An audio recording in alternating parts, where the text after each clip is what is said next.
गानप्राणाय गानान्तरात्मने गानोत्सुकाय गानमत्ताय गानोत्सुकमनसे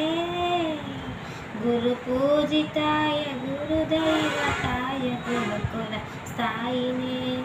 गुरुविक्रमाय गुह्यप्रवराय गुरवे गुणगुरवे गुरुदैत्यकराक्षेत्रे गुरुधर्मसताराध्याय गुरुपुत्रपरित्रात्रे गुरुपाखण्डकण्डकाय गीतसाराय गीततत्त्वाय गीतगोत्राय धीमहि गूढगुल्फाय गन्धमत्ताय भोजयप्रदाय धीमहि गुणाधीताय गुणाधीशाय गुणप्रविष्टाय धीमहि एकदन्ताय वक्रतुण्डाय गौरीतनयाय धीमहि ब्रजेशानाय बालचन्द्राय श्रीगणेशाय धीमहि